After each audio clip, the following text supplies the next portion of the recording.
Welcome to Balaji ಮನೆ. ನಾನು ಗಾಯತ್ರಿ ವೆಂಕಟೇಶ್. ಇವತ್ತು ರುಚಿಕರವಾದ ಅವಲಕ್ಕಿದು ರೆಸಿಪಿ ಮಾಡಿ ತೋರಿಸ್ತೀನಿ ನೋಡಿ. ಹಿಂದಿನ ವಿಡಿಯೋದಲ್ಲಿ ಇದು ಅವಲಕ್ಕಿನ ಹೇಗೆ ಮಾಡೋದು ಅಂತ ತೋರಿಸಿದ್ದೆ. ಅದೇ ವಿಡಿಯೋನ ಕಂಟಿನ್ಯೂ ಇದು. ಈಗ ಇದನ್ನು ಈ ಥರ ಅವಲಕ್ಕಿ ಮಾಡೋದನ್ನ ತೋರಿಸ್ತಾ ಇದ್ದೀನಿ ನೋಡಿ. ಈ ಅವಲಕ್ಕಿ ಒಂದು ಪ್ಲೇಟ್ನಲ್ಲಿ ನೀವು ಯಾರಿಗಾದ್ರೂ ಹಾಕ್ಕೊಟ್ರೆ ಬೇಡ ಅನ್ನೋರು ಸತಿಗೂ ಆ ಪ್ಲೇಟ್ನ ಖಾಲಿ ಮಾಡಿ ಕೊಡ್ತಾರೆ ನೋಡ್ರಿ. ಅಷ್ಟು ಚೆನ್ನಾಗಿರ್ತದೆ. ಒಂದು ಸಲ ಟ್ರೈ ಮಾಡಿ ಬನ್ನಿ ಹೇಗೆ ಮಾಡೋದು ಅಂತಂದೇಳಿ ನೋಡ್ಕೊಂಬರೋಣ. ನಾ ಹೇಳಿದ್ನಲ್ಲ ಹಿಂದಿನ ವೀಡಿಯೋದಲ್ಲಿ ಹಾಕಿದ್ದೀನಿ. ಇದೇ ಅವಲಕ್ಕಿ, ಇದು ಹಚ್ಚಿದ ಅವಲಕ್ಕಿ ನೋಡಿರಿ, ಎಷ್ಟು ಚೆನ್ನಾಗಿ ಕ್ರಿಪ್ಸಿಯಾಗಿ ಚೆನ್ನಾಗಿದೆ. ಇದು ಹೇಗೆ ಮಾಡೋದು ಅಂತ ತೋರಿಸಿದ್ದೀನಿ.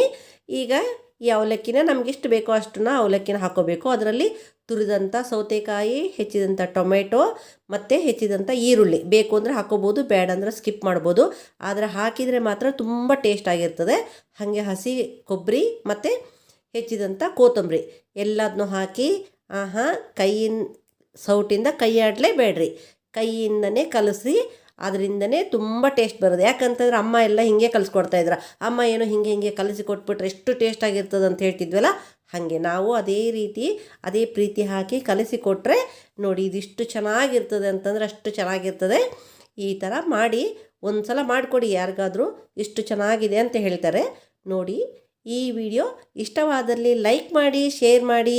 ಹೆಚ್ಚಿನ ವಿಡಿಯೋಗಳಿಗಾಗಿ ನಮ್ಮ ಚಾನಲನ್ನು ಸಬ್ಸ್ಕ್ರೈಬ್ ಆಗಿ.